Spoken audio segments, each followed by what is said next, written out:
Tu mets pas plus d'entrain que ça là. Il fait vivre la question. Hein. Ouais, j'essaye de. Je sais pas, je fais un peu à l'expérience quoi.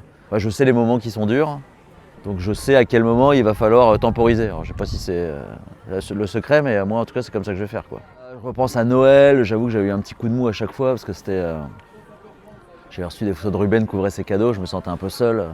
Voilà, il y a des moments un peu de longueur, mais finalement, les Vendées passant, la course est plus dure parce que les bateaux sont plus difficiles, mais par contre c'est moins long. Donc finalement, ce que j'avais trouvé très dur à mon premier Vendée en 110 jours, c'est-à-dire l'isolement, aujourd'hui je trouve moins dur parce que c'est moins long, mais par contre voilà, c'est la course qui est plus sollicitante, je ne sais pas si c'est français.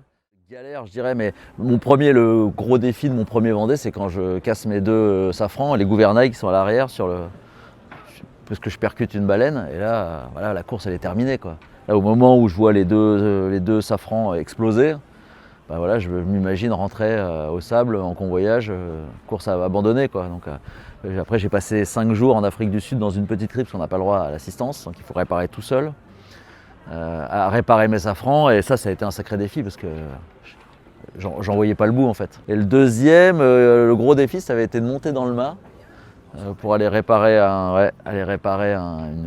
ma grand voile qui était restée accrochée là-haut, je pouvais pas descendre. Donc ça aussi c'était un moment qui n'avait pas été simple. Peut-être le deuxième, en fait, pour moi le plus beau bateau, le plus bel IMOCA de toujours, c'est Bagage Supérieur. C'est celui qu'avait Alain Gauthier en 93, donc ça devait être le deuxième Vendée qui gagne. Okay. En fait, il était super beau parce que c'était les premiers bateaux très larges et c'était un ketch, il avait 2 mâts. Et, il y avait un mât d'artimon à l'arrière.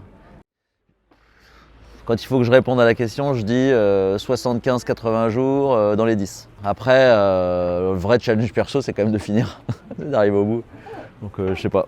Je sais juste que mes 2 précédents Vendées, je suis pas revenu comme j'étais parti. Donc j'imagine que là, ça va être pareil. Mais c'est pas spécialement ça que je vais chercher, mais c'est ce qui se passe en tout cas. Je te dis, mon premier, j'ai mis 1 mois et demi à faire une nuit complète au retour.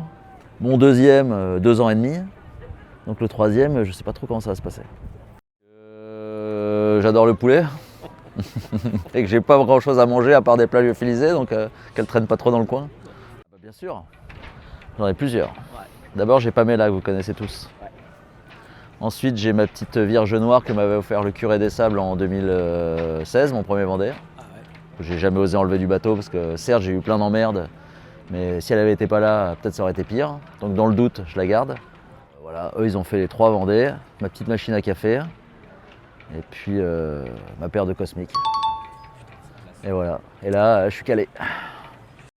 Oui, c'est vrai. Comment? Des fois, je vais m'allonger un peu. Non, pas tout le monde, mais moi, je suis plus calé dans. Alors, je le fais quand les conditions sont mauvaises, quand ça bouge beaucoup, ce qui est souvent le cas. Mais ouais, j'ai du mal à dormir dans la banette où en fait ça bouge quoi. T'arrives toi à dormir quand on te secoue, hein? Donc au moins le siège, t'es bien calé dedans quoi.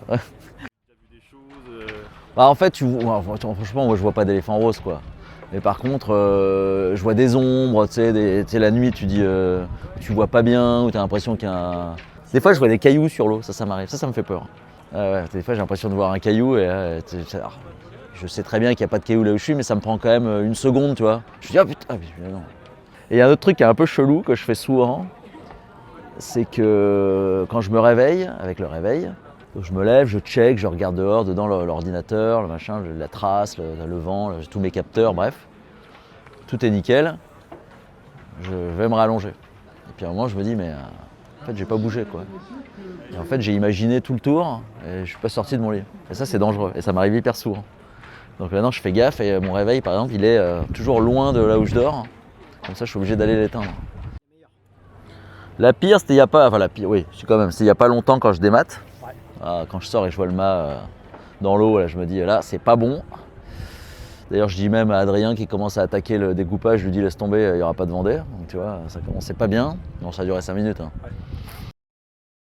Ça paraît bizarre parce que tu vas me dire c'est quand c'est fini, mais les 2 arrivées de Vendée elles sont folles quoi. C'est génial parce que en fait ce qui est dur sur le Vendée finalement, c'est pas tant physiquement et tout ça, c'est que en permanence, tu as cette épée de Damoclès au-dessus de la tête, tu te dis à quel moment je vais péter un truc qui va me faire abandonner, quoi. Donc quand tu coupes la ligne d'arrivée, tu te dis ça y est, il peut plus rien m'arriver. Et ça, cette sensation-là, elle est dingue. Rajouter à la fatigue et à la joie de retrouver tout le monde, c'est assez cool.